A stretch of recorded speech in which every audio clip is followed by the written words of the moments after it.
বন্ধুরা, একটা প্রশ্ন মনে উকি দিচ্ছে, সেটাই আপনাদের সঙ্গে আমি শেয়ার করব। আমি শিবরাম সরকার, আপনারা দেখছেন নিমতিতা দর্শন। অবশ্যই পুরো ভিডিওটা শুনবেন, তারপর কমেন্ট সেকশনে কমেন্ট করবেন।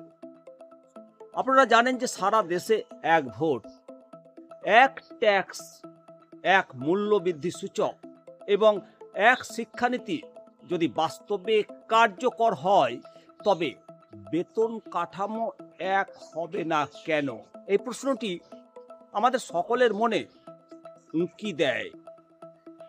আমরা যদি দেখি, এক ভোটের মাধ্যমে সবাই একই সুযোগ পায়, তাহলে আদৌ কি অসমতার দূরত্ব কমে যায়? এই প্রশ্ন ওঠে। আবার এক ট্যাক্সের ভিত্তিতে সব নাগরিকের জন্য একরকম ফাঁকির সুযোগ থাকবে? আর যদি সব শিক্ষার্থীর জন্য এক শিক্ষানীতি হয়, তাহলে কি আমাদের সমাজে শিক্ষার মানও সমান হবে? তাহলে কেন বেতন কাঠামো আলাদা থাকবে? আমাদের কি একসাথে চিন্তা করার সময় আসেনি? বন্ধুরা, আমরা কি এই বৈষম্যকে দূর করে সমান সুযোগ তৈরি করার চেষ্টা করছি না? অবশ্যই এই প্রসঙ্গে আলোচনা হওয়া দরকার।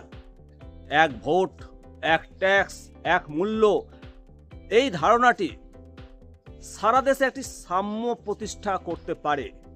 কিন্তু প্রশ্ন হচ্ছে, আমাদের বেতন কাঠামো কেন এক হচ্ছে না, কেন এক হবে না?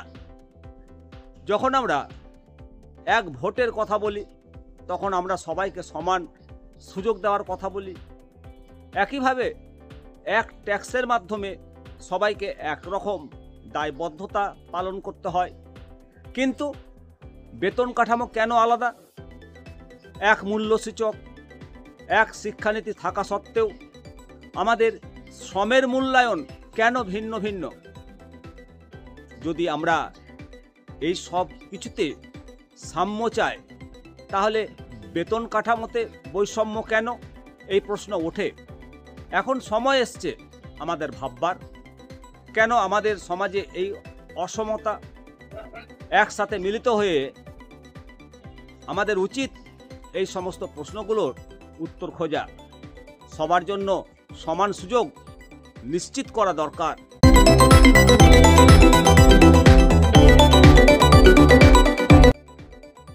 বন্ধুরা, একটা প্রশ্ন মনে উকি দিচ্ছে, সেটাই আপনাদের সঙ্গে আমি শেয়ার করব। আমি শিবরাম সরকার, আপনারা দেখছেন নিমতিতা দর্শন। অবশ্যই পুরো ভিডিওটা শুনবেন, তারপর কমেন্ট সেকশনে কমেন্ট করবেন।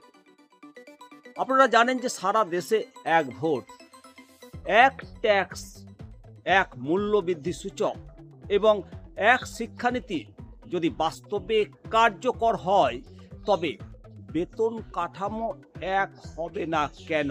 এই প্রশ্নটি আমাদের সকলের মনে উঁকি দেয়।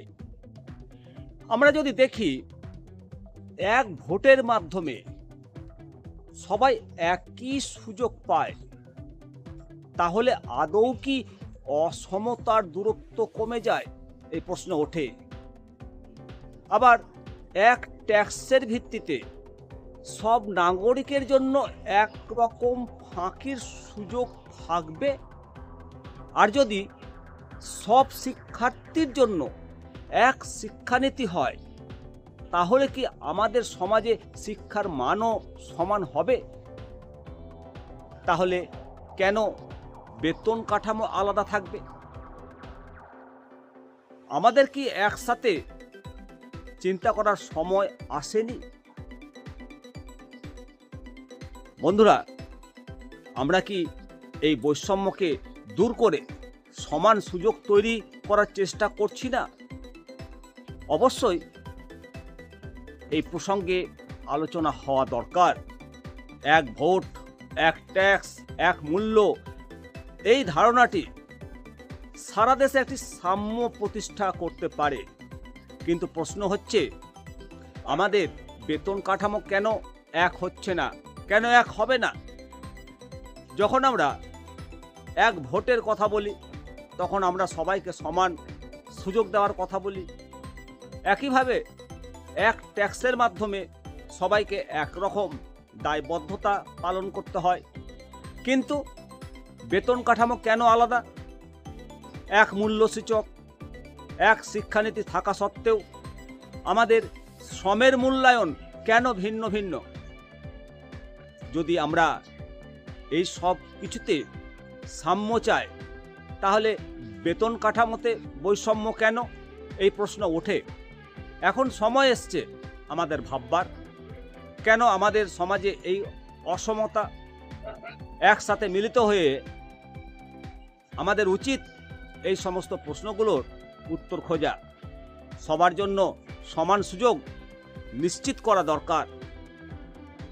বন্ধুরা, একটা প্রশ্ন মনে উকি দিচ্ছে, সেটাই আপনাদের সঙ্গে আমি শেয়ার করব। আমি শিবরাম সরকার, আপনারা দেখেন নিমতিতা দর্শন। অবশ্যই পুরো ভিডিওটা শুনবেন, তারপর কমেন্ট সেকশনে কমেন্ট করবেন।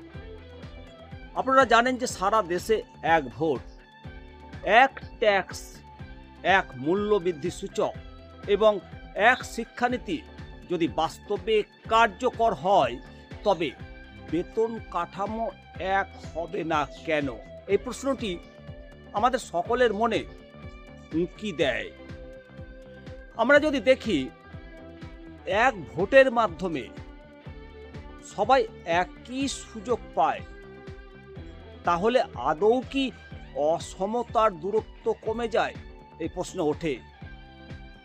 আবার এক ট্যাক্সের ভিত্তিতে সব নাগরিকের জন্য একরকম ফাঁকির সুযোগ থাকবে?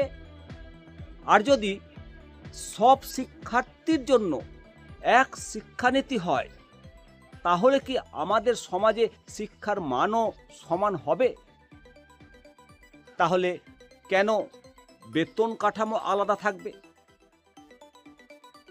আমাদের কি একসাথে চিন্তা করার সময় আসেনি? বন্ধুরা, আমরা কি এই বৈষম্যকে দূর করে সমান সুযোগ তৈরি করার চেষ্টা করছি না? অবশ্যই এই প্রসঙ্গে আলোচনা হওয়া দরকার। এক ভোট, আপনাদের মতামত কি? অবশ্যই ভিডিওর কমেন্ট সেকশনে কমেন্ট করবেন। পরবর্তী আপডেট নিয়ে আবার আপনাদের সামনে হাজির হব। নমস্কার।